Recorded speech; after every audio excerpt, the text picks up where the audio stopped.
I was saying I'm really excited to be here. I want to thank Stella for inviting me. I told someone that I was coming to this conference, and they asked me, why are you going to Genspect? And my response was, I don't know. I say that because I'm in a room filled with doctors, therapists, professionals, detransitioners. You know, I wasn't identifying as trans. I don't have a trans child. So why am I here? And the one thing I am is a recovering abandoned child. And I think it's important for you to understand where I'm coming from by telling you where I came from. I was born in Detroit to a mother and a father, but my mother and father weren't married together. My father was married to another woman. We were the other children. And that is basically the starting point for the rest of my childhood. I was never close to my father, and we ultimately left Detroit around the age of 5. Moving to Virginia, staying with family members who didn't really want us there for a little bit, moved to another house, had a house fire, moved again, moved to upstate New York.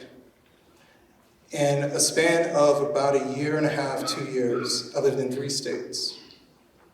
And that dysfunction and turmoil was a lot for me to handle at such a young age.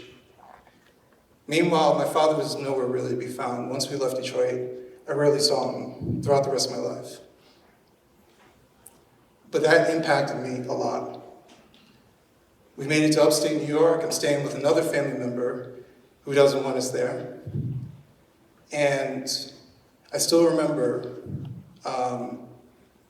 how the next day, or one particular day, I come home from school and my mother abruptly takes us and says, we're leaving.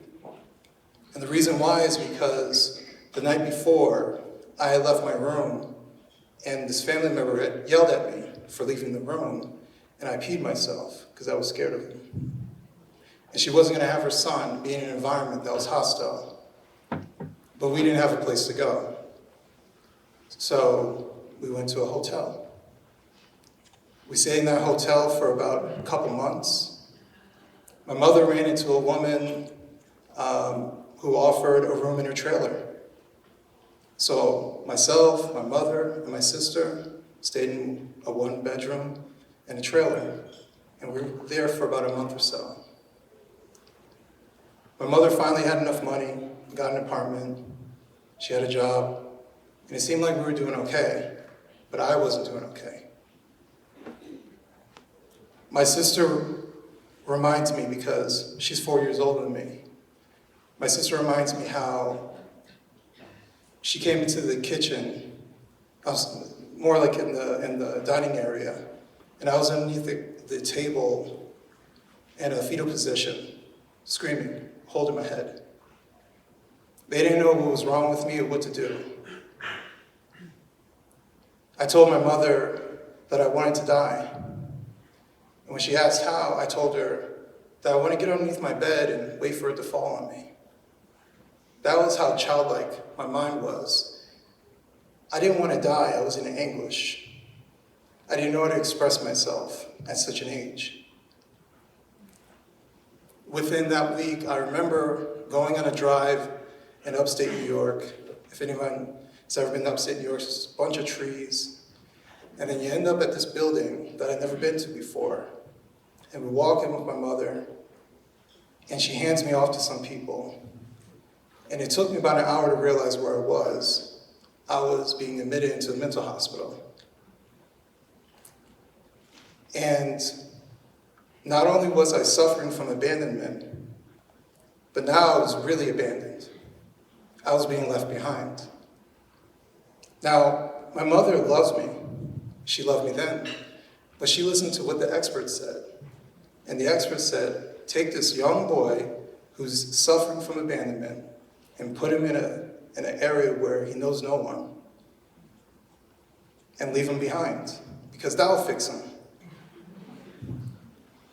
The way I describe what life is like in a mental hospital It's similar to jail, except jail, you at least know when you're getting out. You can count your days. When you're in a mental hospital, it's up to someone to decide that you're well enough to leave. It's all arbitrary.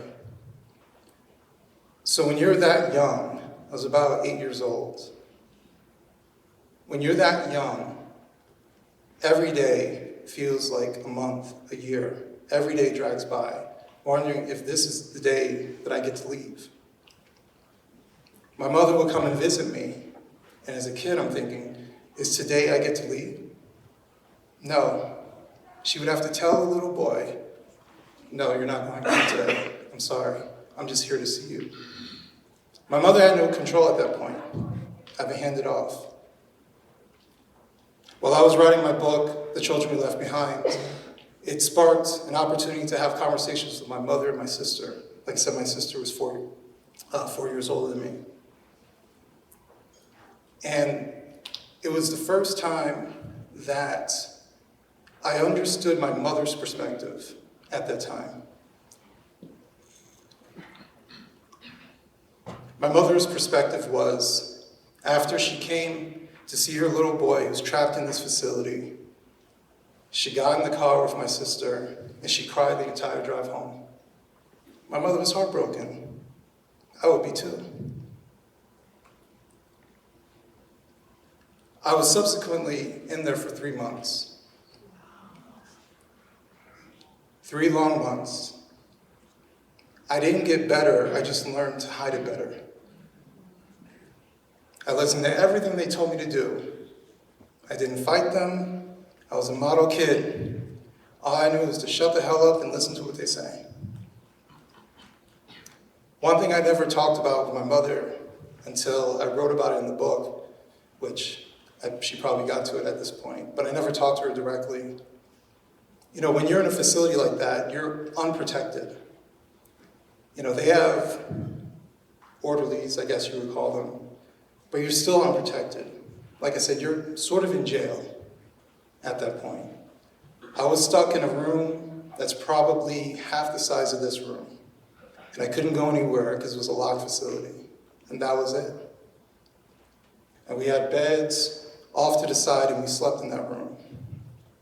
There was one particular day this boy came to this room with us, and he was overly friendly with me.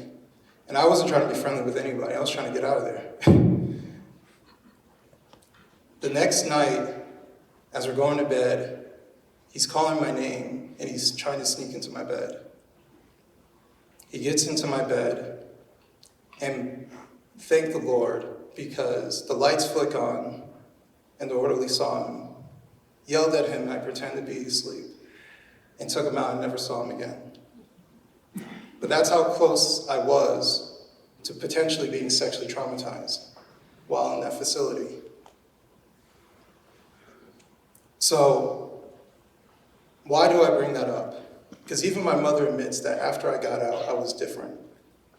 I was quiet, I was reserved, I hid how I felt. Because I learned that you share your feelings and you can be locked up.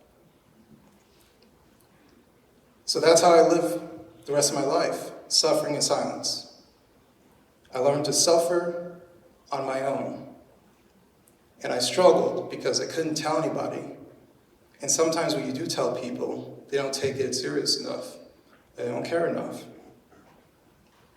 So up into my adult years, the same problems I had when I was younger, suicidal ideation, low self-esteem, depression, I suffered with it.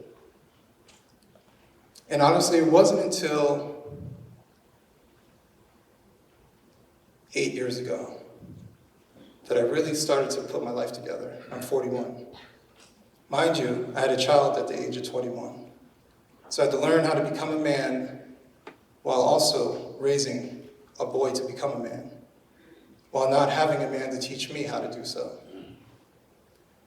So my life is filled with struggle and suffering. And the reason I'm here is because the trans issue is filled with suffering. It's filled with questioning yourself. It's filled with doubt. I understand what it's like to suffer and not know who you are, if you're good enough. People question your identity, trying to figure out where you fit in. As a black kid in the suburbs who listens to rock music, you don't quite fit in. You know, and I'm semi-serious when I say that if you speak a certain way in certain segments of society and you look like me, you're not accepted. And that was something that I had to basically swallow and be okay with. So I understand to some degree what it's like for someone who feels unprotected, who's always casting themselves in doubt, who doesn't know where they fit in society, who tries really hard to be a strong man or a feminine woman or wherever they believe that society wants them to be at, and they fall short. And then someone presents a bad idea to them that's just filled with sweet poison, and they consume it. So in many ways, I'm very empathetic to the trans issue, because the trans issue is just another manifestation of other issues that we've seen in previous years. So the reason I'm standing here is because I understand. I'm highly empathetic to what they're going through. Life is not easy. But we have to have some sort of societal responsibility when it comes to our kids and other kids. Because while I was locked away in a facility, do you think anyone came to my father and checked him on it? My father, after I came out of that facility, I probably saw him about a handful of times the rest of my life. Last time I saw him, I was 16. He took me shopping, as if that was going to make up for something. And then the last time I talked to him, I called him just after my son was born. And it was like I was bothering him. So I just never tried. And from that moment, I had to grieve the loss of my father and say, this may be the last time I talk to him, and I have to be okay with that. My father died, and I didn't know that he had died. I found out 3 months afterwards because my mother Googled his name. And while writing my book, I said, you know what, let me Google his name. I never actually did that. And I found the funeral home, and it had his pictures, and he looked a bit frailer. He was an older guy anyways. When I was born, he was 50, so he was already up there in age. And I just see all these people who are around him, and I thought to myself, do they know that he abandoned his kids? How many of them know that he has 2 kids he doesn't see, he doesn't talk to anymore? I actually found out this year that I have a sister somewhere. And he had 0 relationships, so I had more than she did. There's some girl out there who's been abandoned, and no one cared, and no one checked my father on it. So while I'm in a room filled with highly concerned parents, which I really appreciate being around, I do think that there is a slight weakness when it comes to seeing someone else doing wrong, and we don't say anything. And it's not, the trans issue is a big issue, but sometimes it's the small stuff. How they speak to their children really matters. And you can hear it. It's not love. It's not even frustration, it's hatred, how they talk to some of their kids. And we don't say anything because, well, that's my cousin, or that's my sister, that's someone that you love. And whenever you do that, you're saying subtly that your relationship matters more than that child being advocated for. I would have loved for someone to smack my father back of the head and say, you better call your son. No one ever has to do that with me. I've always been there for my son, because I never wanted my son to go through what I went through. And that is the first step. If you're experiencing pain and suffering, make sure others around you don't feel that same pain. If you have the capacity to stand up and raise your hand and you may be disliked, so be it. Because doing the right thing is always better than letting someone innocent suffer. Now, I'm going to say something. Genspect does not endorse this, what I'm about to say.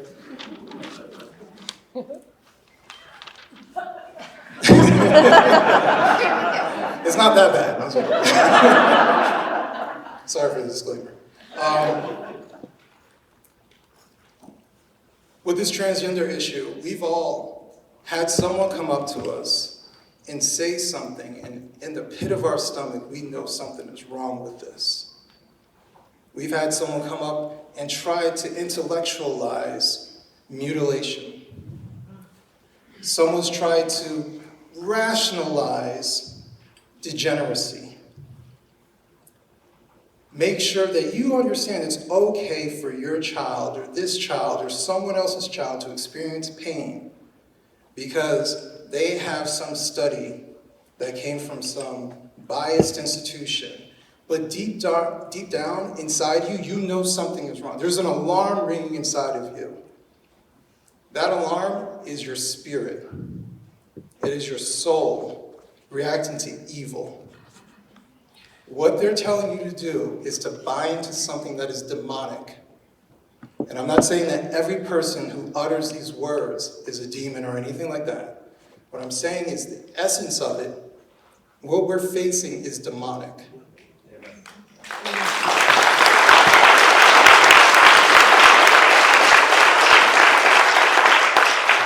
The images that were posted up there earlier today with a fake penis, when you look at that, the first thing you see it, but you feel it. Something is incredibly wrong with that. That is your spirit. I'm in a room filled with good people. That is your spirit saying something is incredibly wrong. Something is incredibly evil that is happening in our society. We are dealing with Canaanites with degrees who are sacrificing our children to Moloch. That is what we're facing. Yes, there is a physical element to this. We should embrace our children. But there is definitely something deeply wrong and spiritual about what is happening here. I can't overlook how children are their primary target. They may start with the adults, but we know where the end goal is.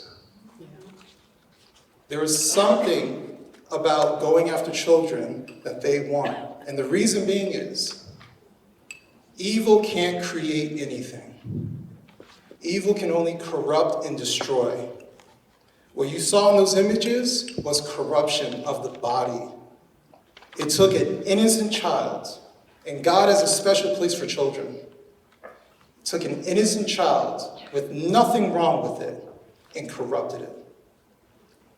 And people made money off of it, they intellectualized it, and someone said, okay, let's do it.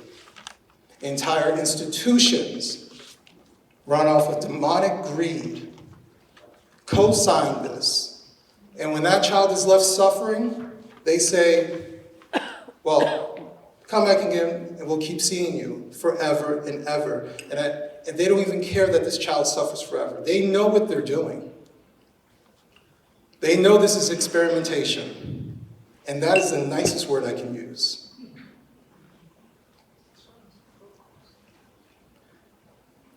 What I believe is that we are facing something far deeper, darker, and sinister than even what we already believe. And I do believe that there is a place for Christians like myself who have failed in some respect. Because the reason why we can see churches stand up there and say, come to us, LGBT, trans kids, is because in some respects we let them down. We should have embraced them. We shouldn't have rejected them. But at the same time, to love someone is to tell them the truth. And we've lost that element. I love my son, I love my wife, I always tell them the truth. And lying to someone is for you, not for them. And I will risk anything to tell my son the truth. We already saw what happened with Charlie Kirk. I don't have to stand up here. I was an IT guy. I don't have a college degree. I don't have any of this stuff. I could have stayed silent and done absolutely nothing. I risked everything to stand up here and tell the truth. I don't care about their threats. You can't threaten a Christian with death. You know where you're going to send me? Like, I care far more about being a model example for my son to never be afraid of bullies and evil people. And when evil people don't respect you, that tells you you're doing something damn right.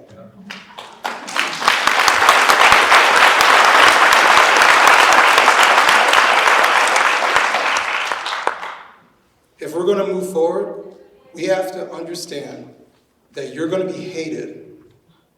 And I'm going to use a biblical reference. Jesus said, they hated me, and they're going to hate you too. Why? It's because they're evil.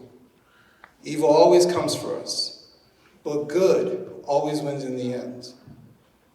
And maybe I'm just being like blindly optimistic, right? I tend to be optimistic. But I'd rather be an optimistic fool doing the right thing than a coward who says nothing and let evil overtake.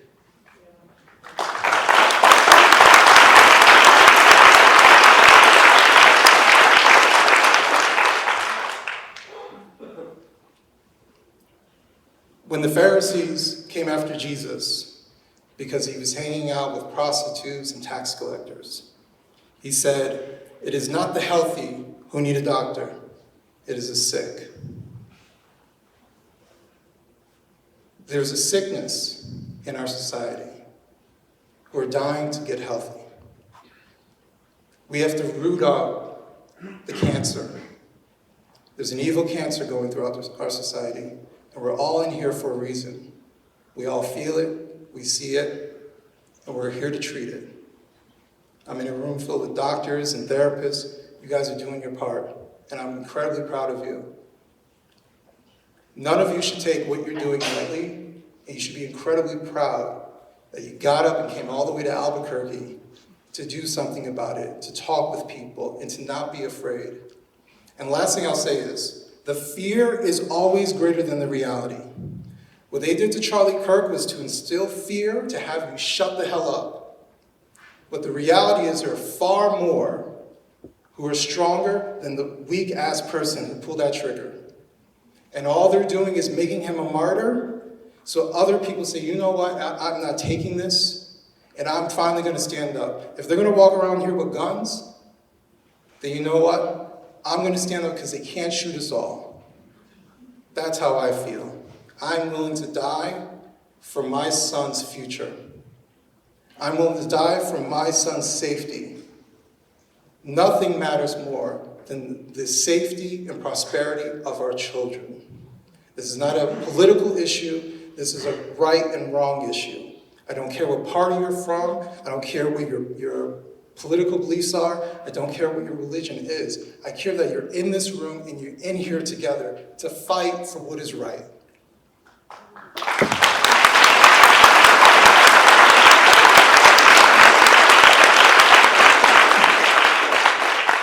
So I guess I'll end this by saying, even the children who suffer like myself can change the trajectory of their life. Even they can take that pain and turn it into purpose. And it took me decades to realize that. I felt like that pain I went through was for no reason. Why should a child suffer like that? And I realized that my suffering has been an opportunity to help others who are suffering, to prevent others from being harmed, to have to go through what I went through, to be a better father to my son. Not all suffering, I would say even most suffering, doesn't have to go in vain. You're here because someone suffered in your life, and you're not letting it go in vain. God bless you all.